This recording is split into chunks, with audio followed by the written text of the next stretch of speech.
State been there 72 years, I believe. I was one of the governors. People on the right, I believe. But it's there to stay. It's there to stay. And this year we did quite well. The president explained all of that. We will be absolutely sure that we get some construction done there so that we can house the students and so we can build our universities into an oasis. That's what Mississippi Delta is about, getting people educated. And HBCU going to survive. So I like this new formula. It's better. And MAEP was a good formula, but the legislature didn't fund it enough, only 2 times. And I remember Dr. Driven, and I'm finished, allowed all of us a day out of school to go to Jackson to march and try to get it passed. Bob, you was in that group. You know, Alice Hardy was over Mississippi Teachers Association. But we got it authorized past that time, and it passed one more time 2 or 3 years ago. But the one we got now is a good piece of legislation, and to show that Valley got more than she has got in a long, long time. And it's a church song that Pastor, we're glad about it too. So at this time, I came in under Dr. White. All the presidents I've known since then, all of them have always called on this organization from a political perspective when things were not going right in Jackson, because they knew we were maladjusted to racism, or whatever the case was. And we didn't mind speaking out. We didn't mind doing whatever was necessary to keep HBCU growing. And now we have been blessed this year. We have money to get things done. We're going to get it done. So help welcome. What are you, Doc? You the 8th or 9th? 8th. Help welcome the 8th president of Mississippi Valley State University. Let's give him a round of applause. He's going to tell us what he's going to do with that money. Right? All right. Dr. Briggs. Come up here and carry on. All right. Senator Jordan, thank you. Well, good evening. Indeed, it's a pleasure for me to be here this evening and share some information about our wonderful university. As Senator Jordan said, Mississippi Valley State University is not going anywhere. If anything, we're going to continue to shine and be that beacon in the IHL system and doing everything to support our students and our community and our state and beyond. Because we all know the importance of what our university has meant since 1950. And it's still important in 2024. I would say even more important. And that's the beautiful thing about our university. Providing opportunities for our students, providing opportunities for our community, understanding through education all is possible, and realizing the importance of education. Because one thing I always say to our students now, you come to a university to get that degree, absolutely. But you also come to a university to get an education. Because we know it's that education that transforms lives, that builds communities, that really does everything to support us as a society. So when I talk about what's special about Mississippi Valley State University, I talk about that students being first and assuring that they have that quality opportunity to get that education so as they move forward in their lives, they can be those decision makers those individuals, again, who are impacting our society and beyond. That's what Mississippi Valley State University has done since 1950 and continues to do in 2024. So just outstanding. Now I see we do have one of our current students here, Ms. Green, and congratulations on completing your first year at Mississippi Valley State University. Absolutely. But I also like to take an opportunity to recognize Mr. Jerry Redmond, our current president of our National Alumni Association, for being here, and Ms. Augusta Wallace, my chief of staff, and I always say my right hand and my left hand, in ensuring again that we're doing all that we do to be successful. And that's really what, as I said earlier, what we're about.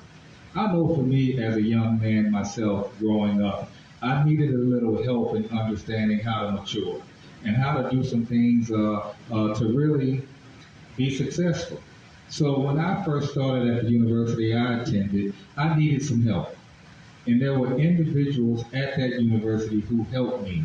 And I say all the time, they saw more in me than I saw in myself, and really inspired me to mature and grow. And that's why I'm standing here today, as a person that understands, appreciates what our universities means to us as individuals, but also as a community, and understanding we have to pour into that opportunity.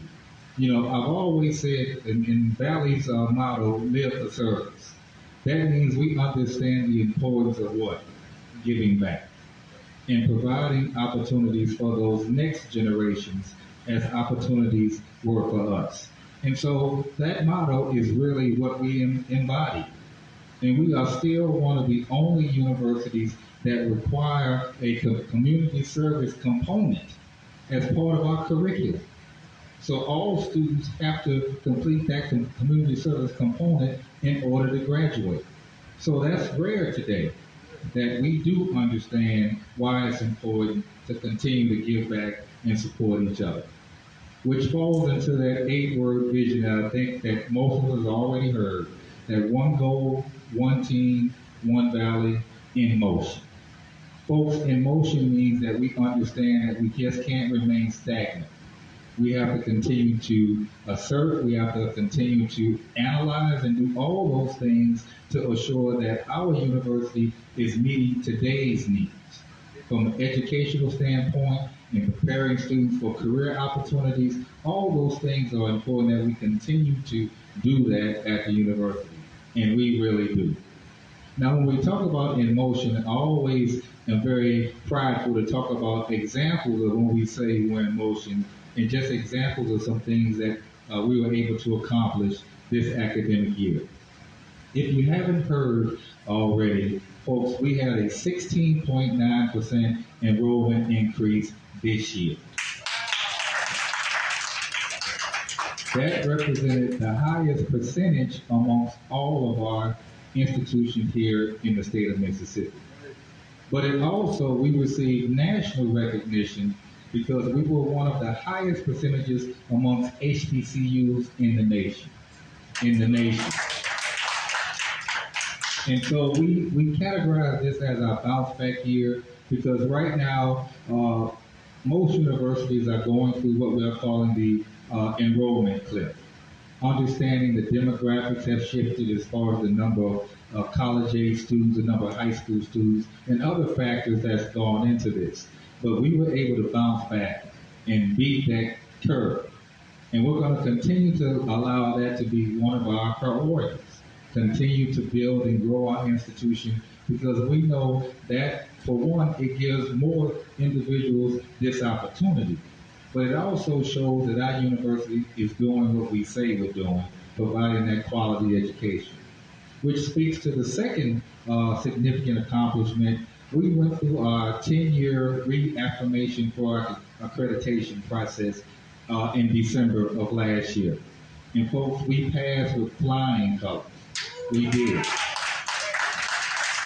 Because during that process, there's an external group that comes to campus and they review everything. They review your academic programs, they review your financial stability, all those things to assure, again, you're doing what you say. Now, from that process, at the end of that process, there's a meeting with that committee and the executive team. And we met here at the Alluvian for that meeting.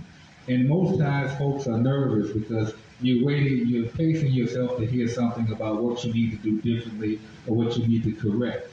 And so very rarely does that meeting end with the university not having any recommendations or any findings. Roughly less than 10% of universities who go through this process every year have that result. Who had that result? Mississippi Valley State University. With no recommendations and no findings whatsoever. And actually, they said our report and everything was exemplary, and they're using that as an example. So I've had some other schools call to say, Dr. Briggs, please share what you all did, so we can have that same result. That's happening at Mississippi Valley State University.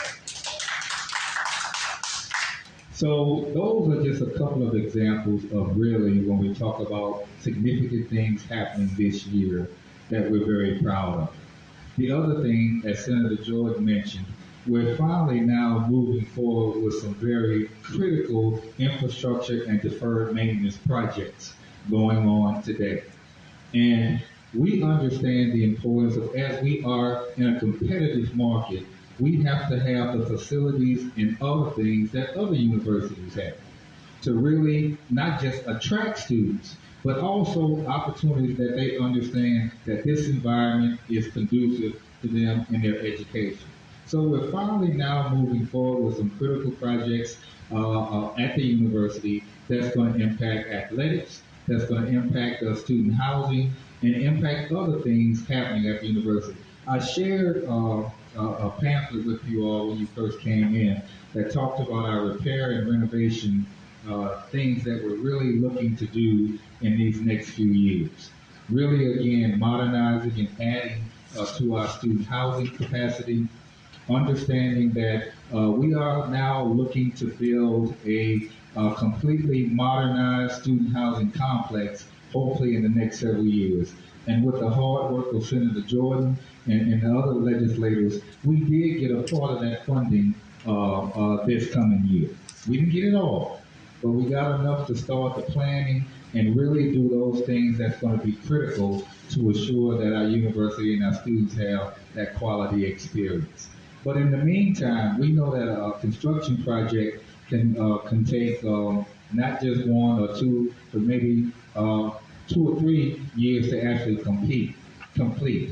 But in order to be competitive and continue to grow and grow in the meantime, we are going to be really pouring in some dollars to refresh a couple of our other residence halls that we haven't had online for the last several years. So that's going to be happening. So our housing capacity for this fall semester is actually going to increase. And we're also planning to look at another facility going forward to assure as we grow, we have the opportunities for those students who need to have and live on campus that we have the space for them to be able to do that.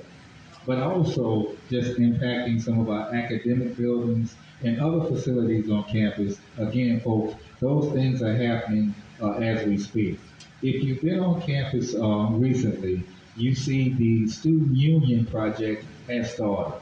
That's a $25 million complete renovation of our student center. And I know that's long overdue, but we're happy now that that is actually in progress. And you're going to be seeing a whole lot of signs on campus that says, pardon our progress, our holes of progress.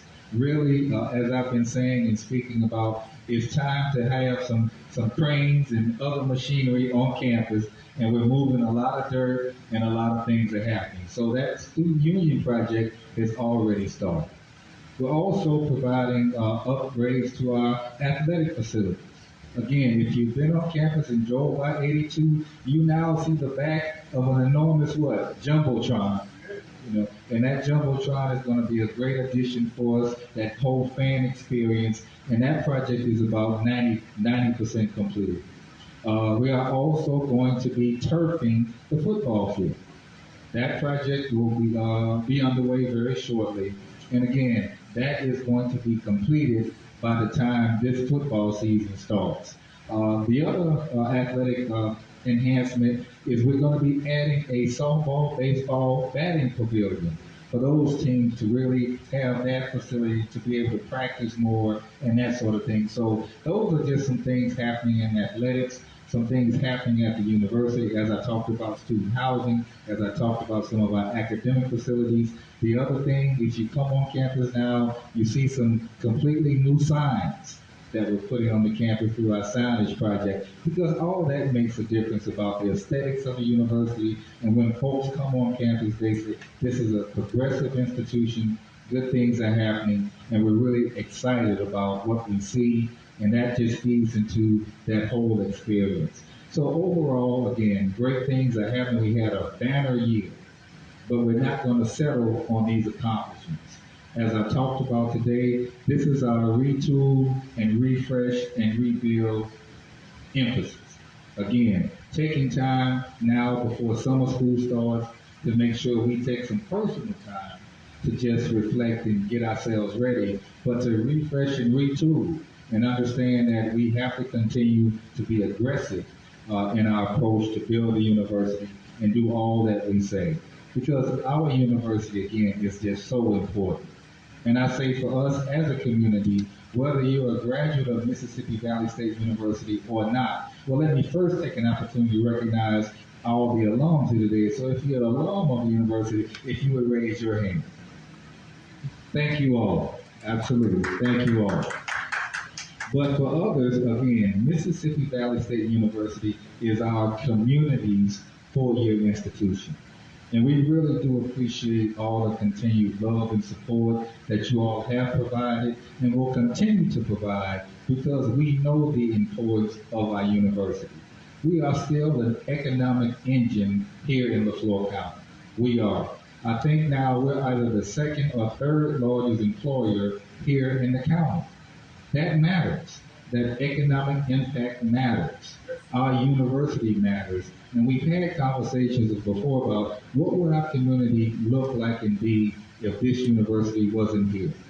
And folks, I think we all know that that wouldn't be a pretty picture.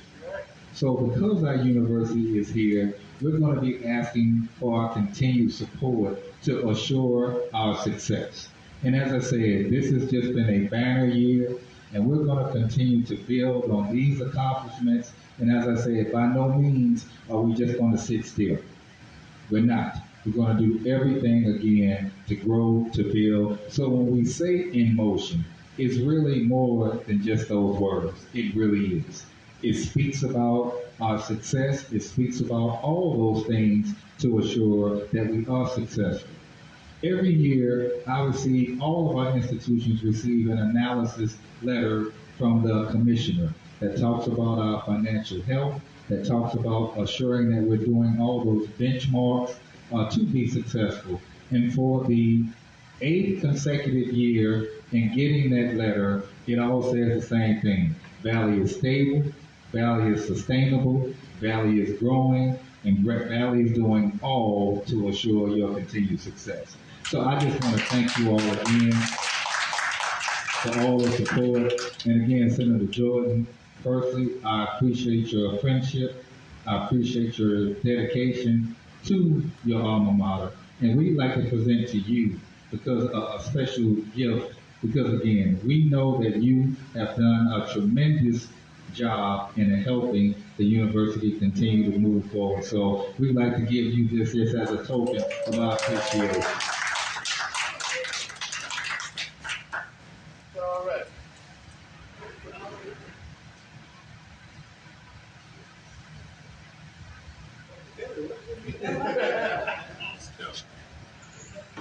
Oh, thank you.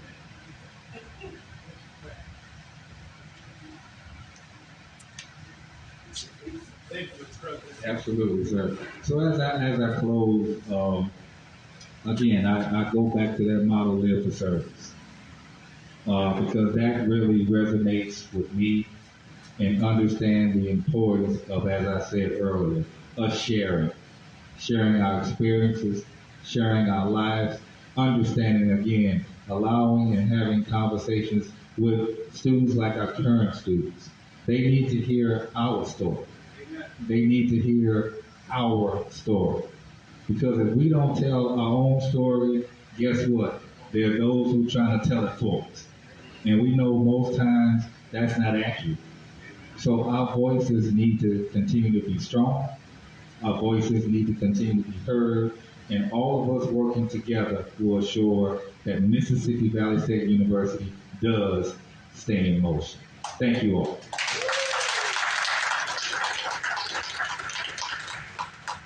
Dr. Green, taking questions too. Let me ask you, concerning the athletic upgrade, the money, was that state money? Was that fundraising? Was that a combination to get those things done? It's mostly state money. Okay. It's mostly state money. Part of the reaffirmation process that these accreditation entities look at is your financial stability. So we were intentional to assure that we were first met that standard.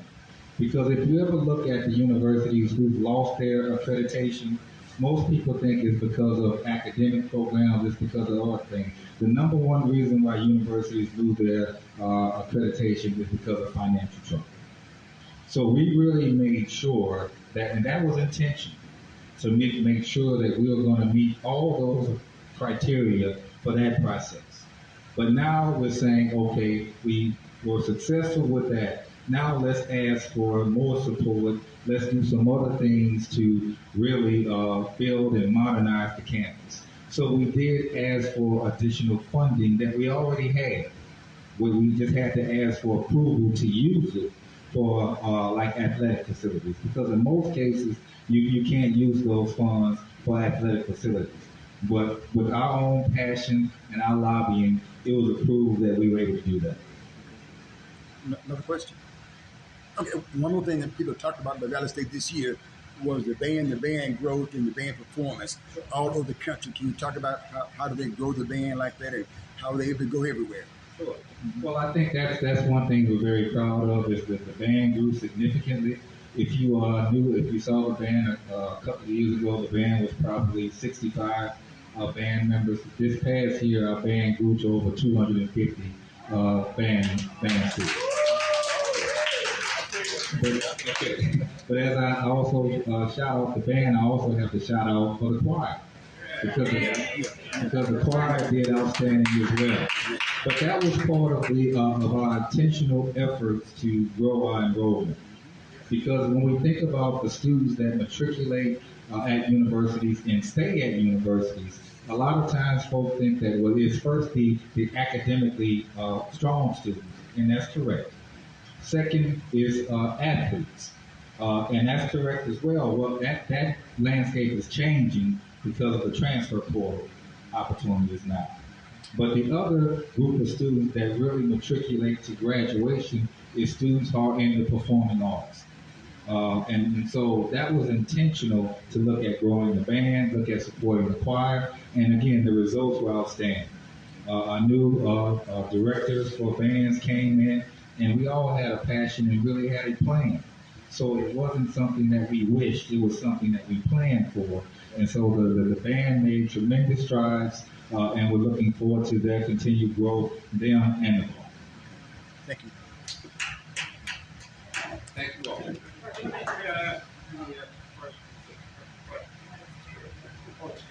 Go ahead, ma'am. How you doing? I'm all right, go so we can hear you. I got a question for you. You know, as you came out, earlier talked about, Valley and what it is to the community. So I have a question. My question is to you. I understand the role of HBCUs and how it's an escape from a lot of slavery systems and how vital it is to the Black community. And I know, you understand a lot of things that have been taking place within the community, especially among our Black males. So my question to you is that what type of approach or what is there, or is there anything that you have in place to offer within the Black communities to assure, the success rate of our males, to assure the lives of our males because we've been losing so many males, and and I understand, how vital Mississippi Valley State is to our males, especially within this area. And I just want to know, what's your plan, what's your approach with more programs, as a part of your recruit, to get more people with more students in the school within the community to help some of these issues. Great. Well, thank you. Thank you. Well, I think part of what we have to continue to do is we have to continue to be a part of and present in the community and be a part of various organizations, be in the not just the high schools, but also the middle schools and the elementary schools. So those students hear about the university way before it's time for them to come to the university. And I think collectively we have to have that strong voice that speaks about the importance of what these opportunities can mean and really help them to think about their future, not just tomorrow, but beyond. And I think, as I said, for me, I know that that's what made a difference for me in my life, is really having individuals that poured into me and saw something in me, so I didn't digress and go into this direction as opposed to that direction. And I don't know if I didn't have that. I don't know. I don't know what the outcome would be, but I do appreciate that I did have that. And so I think that that's why when we talk about why our university may be different than other universities, even here in the state, it's because of that embracing understanding that we have to support our community and do some things to continue to build and grow. Now, we are interested, or we're talking about more having specific programs to address some of the challenges happening in our societal views today.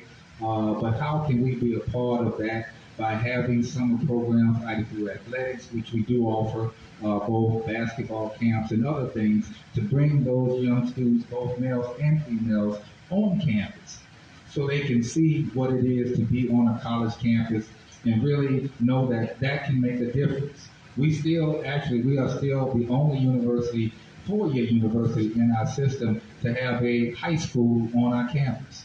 We have a high school starting with ninth graders all the way to 12th graders actually on campus. And we want to build that, hopefully, and that will allow more of those high school students to come on campus and see and hopefully make a difference. And their voices can be heard amongst their peers. Because a lot of times when we talk about having conversations with our high schoolers, it's us talking to them, but really them talking to each other has a significant impact in helping to hopefully reduce some of the concerns that we're seeing here happening in our communities today.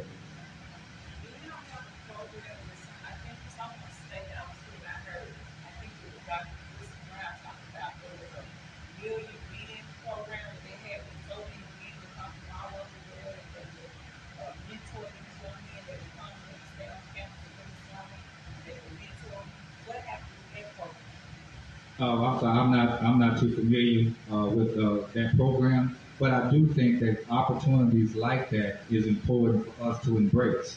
But I would share that as we're doing that at the university, we also want to make sure that we're partnering with the community, with the like here the Voters League and other organizations to bring something like that back to the university, back to our community. So I would be more than open to hear more about that, what it was when it started, and we can definitely look at possibly doing something like that going forward.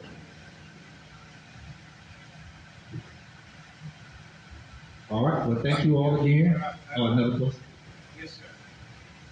Dr. Wood, can the dormitories be ready or prepared for this coming fall? Yes, Would student we hall. have adequate housing for the students this coming fall? Well, yes, that's why we're really looking at refreshing Stewart Hall.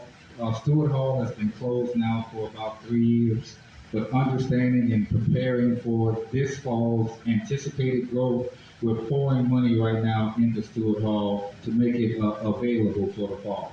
So we're going to be adding approximately about another 150 beds to our housing capacity this coming fall. And as I said, we're planning even beyond this coming year, the following year, if we don't have the new facility already ready, which is probably, it won't be ready in a year. So we are looking at another building, Radcliffe Hall, which we haven't used for several years, to do the same thing, not completely renovated, but refreshing, to get to the point where we can begin to house students there in anticipation of a new facility coming online thereafter. Now, what about elevators and things of that nature? For sure. If you look at in the pamphlet here, the renovation pamphlet, that is one of our priorities, is to really address some of the elevator challenges that we're having. And again, we are looking for additional support in doing that. As I said, this session we did receive some funding to be able to do some of these things, but we are going to be looking to really enhance and ensure all of our elevators are appropriate from an ADA standpoint and beyond. Dr. Briggs, when did Valley State start the high school? We started the high school, Gus, you might have to help me. It's been at least 5 years. We actually graduated, the first class graduated last year. And I think most of those students who graduated, they matriculated to the university this year. And when they finish that program, they get their high school diploma, but they're also, when they start, they're also now sophomores their first year coming to the university. So I think this is our 5th year in having that on campus. Yes, yes. Xavier? Yes, I graduated from Xavier in New Orleans. My son graduated from there. Getting Hale is close. Okay. Wyoming. Down there. Yeah. Dr. Sutton. He lives there now. Dillon University, Dr. Sutton down there. And he taught me science at Dillon University in New Orleans. 2 years later, he was president of Valley State. Mm-hmm. He didn't know I knew it. That I had been one of the students down there. So, Yeah, well, that's it is. just some history. Yeah. That I just point out, not to be derogatory about it. Yeah. Just not things that happen. It is, and I actually had an opportunity when I first became president. I went and I sat with Dr. Sutton, and I thought that conversation was going to probably be 30, maybe 45 minutes. It ended up being about 4 hours, and I really was able to really understand when he was president here, and really that experience, and it helped me. And it continues to help me, and I do consider him even today a mentor.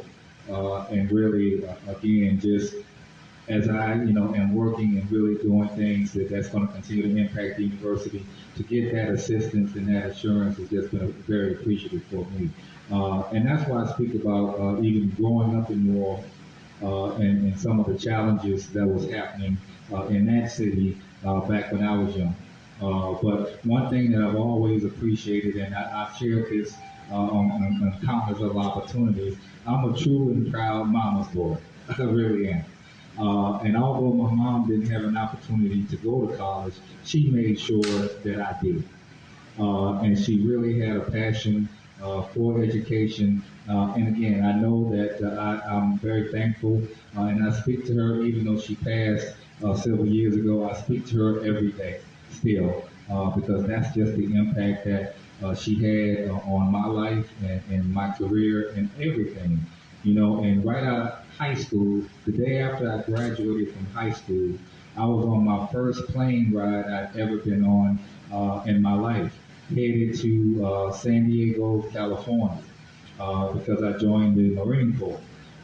And I went to San Diego for basic training, and then I joined the reserve. So then I came home after basic training to start at Xavier. But I joined the Marine Corps, for one, because I didn't want the burden of my mom to pay for college on her.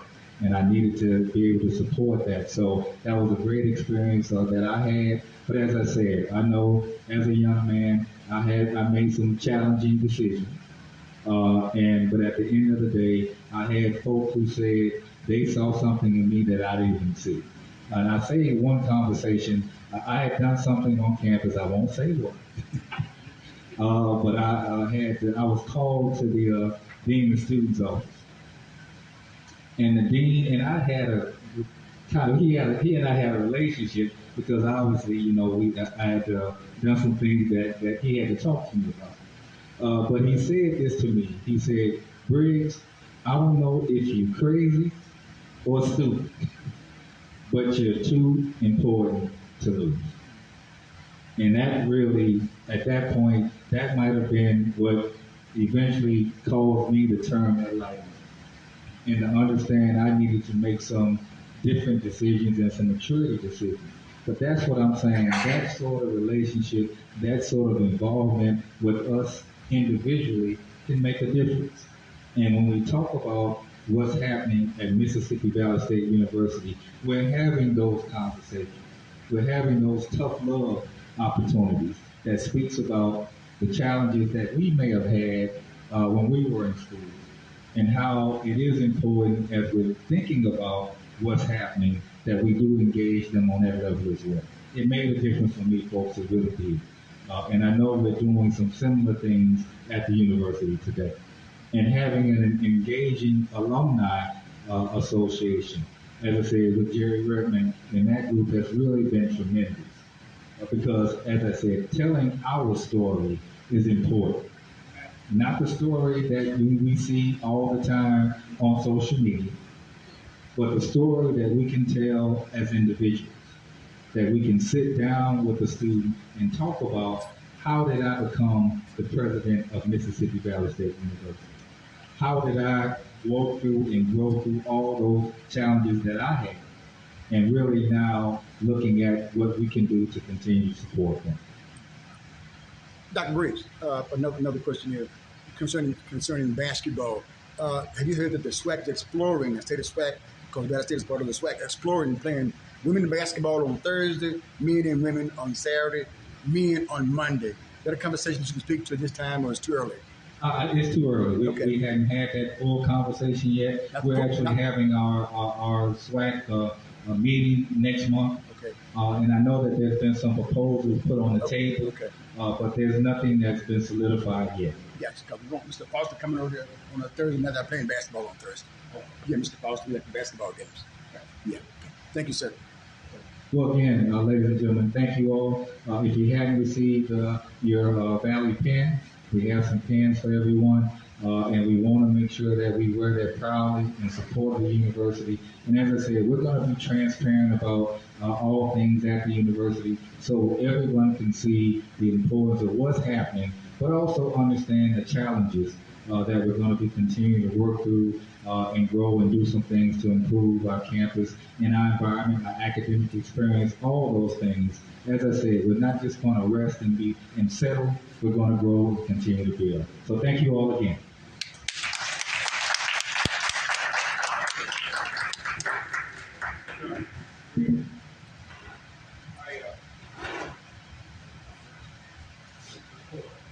Glad you give a report with money this time. But let me say, Dr. Briggs is the 8th president of Valley State, but at some point, and not bragging, the first African American, Negro, or colored person, however you want to say it, came from this support from this organization and a request that we had to nominate somebody. Representative Monty Huggins, some of you have heard of him, he's deceased now from Carroll County, got this league's endorsement and won.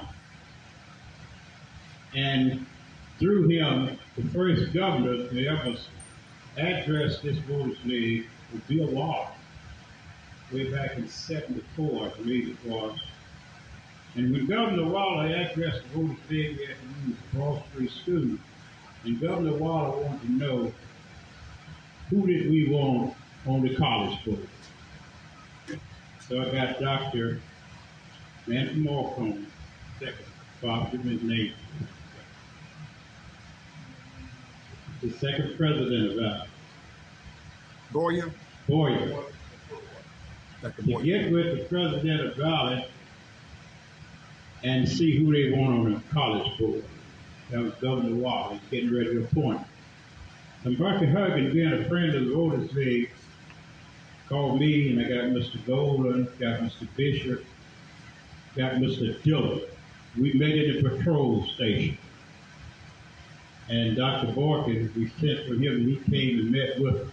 He said, y'all gonna get me fired. But I said, no, I'm not gonna fire you. I said, who would you want? And he said, Dr. Harrison of Yazoo City wanted him on the college board. So he was the first African American, Negro of color person to serve on the college board. And his recommendation came from this organization through Representative Bucky Huggins back in 1974. That's quite a history. So there's nothing, it wasn't as good as this. Governor Waller was the type of governor that was tough as nails and didn't care what anybody thought. He did what he thought was right. We admired him for it, and that's how we got the first. Dr. Harris from Yazoo City, he's a referee or something of that type. Yeah, and a dentist. So we go way back. So we embraced everybody, every president we have embraced. And it's no different with you, Dr. Briggs, but the main thing is that we couldn't have gotten an education without that university. It was just a cotton field full of larvas and snakes, swampy land, and water. But all through the years, the 8 of you have kept to make it, in my opinion, an oasis. But like anybody else who wants to become. And this year we got money to get some things done. I remember I got in trouble, and I'm finished, with the Finance Committee. Dr. Sutton was president at that time. I was asking for money to build that Sutton's building, that 4-story building. And one of the senators in the Finance Committee said that there is no point in you trying to get money for Valley, they're going to close it anyway. That's where I got that thought of that statement. The only thing I said is going to close it in his mouth. I can say that because I don't work for IHL. I said that, and we got that money. That's how that 4-story building, whatever the story, Sutton building is there. Sutton was president, we named after him. So first time it rained through it, and I got pictures of Roy Hudson and I looking at where it rained all in a certain part of it. We were inspecting, and we had to call the engineers back. We had a lot of problems with it, and we finally got it straight. So I say that to say all of this. We love that university. And those of us who are old, we have always, whenever they call for us, we always came to their rescue. And didn't care what it took. Now we got a major university right here among us. And we're grateful. We wanted to be here another 72 years for the next generation. I just don't want the next generation to kill themselves out. I talked to a group yesterday, and I hope that before I die, I can finish another book, The Potholes of Life. You go to jail when you're 13 on the road of life, that's a pothole. That's something going to follow you all your life. But somebody old like me started here, way over here. I've traveled the same road of life. I know where the potholes are. So parents know where the potholes are. Old folks know where the potholes are, whether they can read or write. That's why I encourage young people, find you an old person to talk to. They give you wisdom and understanding. Okay, if you can't read or write, folks are straighten with us if they could catch us. In my generation, whether you could read or write, you didn't fight up and down the streets. Folks get their hands on you, little stinking rascal. I get my hand on you, I quit, but I know you folks. And at night, your folks came and visited you with a ply line. Anybody know what a ply line is? A rope. That's what that thing was, a rope. They'll double it up. We slept four to bed, two up bed and two slept at the foot. The youngest one of us slept at the foot and always got kicked in the face. They wake you up and say, boy, you been showing out. That's what they call it. They'll wake you out. That was then. Nobody will do that now. But at least talk to your children. You want them to live a long time. You don't want them 13 years old and kill somebody. Don't want that. We'll wipe each other out. So, Dr. Briggs, good to have you here. We're going to support you 100% as long as I'm there in the Senate. And I don't care what anybody say, we're going to speak the truth. But we're going to be all right. We're going to be all right. We're going to make it.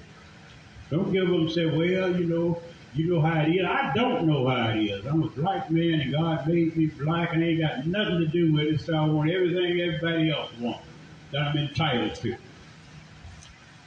Okay? That's the way I feel. I don't mind saying it on the Senate floor. I don't mind saying it to anybody. Because I'm God's baby too. Y'all don't believe that, do you? And you are too. So next week, I don't know who we'll have. We got to have other people coming. Now the city got $1,000. I've got $2 million, Doctor. And y'all need to get coming into Greenwood where Dave Jordan apartment and coming in there, fixing in that area. I'm going to get the highway commissioner up here in this area as well. But that money can be used for streets. Have y'all been talking about that? I can't hear you. So you're going to do something about it since you've talked about it? Okay. So I'll be with the mayor tomorrow. If I have to, I will remind her from time to time. Some of that money needs to be spent in certain areas. Certainly coming into Greenwood needs to be spent. Senator Jordan. Yeah. I'm sorry.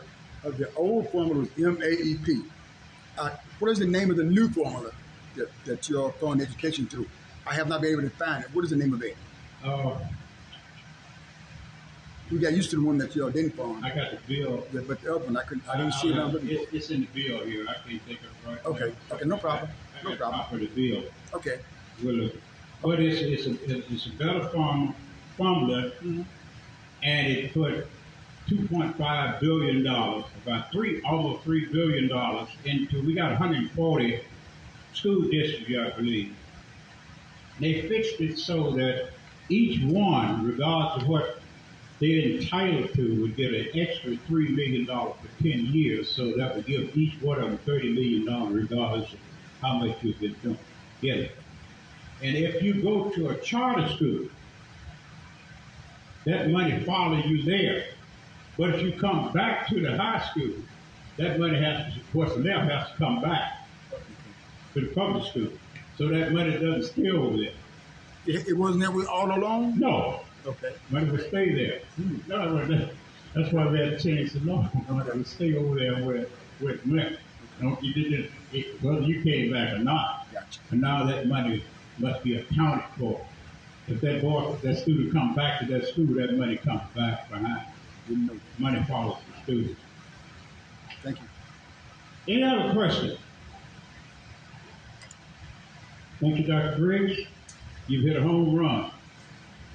And that's what we need. And anytime we can be of any assistance, myself, whether it's Jackson or Pierce, call. We'll be there. Because we love you and love Valley State. Because Valley State has been a lifesaver for the Delta. Finally, they put a lot of money up in Marshall County, put a lot of money in South Mississippi. The other party did that. They didn't appropriate. They didn't even try to say the hospitals in the Delta, but that's okay. That'll be another day to fight. So we're going to be all right in spite of that. So if we die in mountain numbers, it's tough on us. Wi-Fi and all that stuff, money appropriated for those. They are careful where they place them. A lot of students don't have access to Wi-Fi because they live in rural areas with a lot of problems. But it's up to those of us in government to work together and see if we can duplicate the wheels of government so they can turn better for all 3 million. You wouldn't have the state of Florida, Mississippi, giving back, letting $14 billion of your taxpayers and mine go to somebody like some state like New York that got plenty of money. And we so proud we don't even disrupt it. I said on the Senate floor, I know people can't read and write that better George than me. I just had hoped somebody would have gotten mad enough so I could have talked even more. You can't do that if you're scared. So ain't no point. Well, you got to get a job. If I want to make money, I do nothing. It ain't about me, it ain't about no money. It's about serving others. Life is what you do for other folks. Okay, I'm finished. Thank you. That new formula is called MSFF. The new formula we call it Mississippi Student Funding Formula. MSFF. That's the new name. Mississippi student. That's the new name that replaced MAEP. Thank you, sir. Thank you. Okay. MSFF. MSFF, and that's for Mississippi Student Funding Formula. Mississippi Student Formula. Funding Formula. How the hell are they? All right. But anyway, it brought in more money.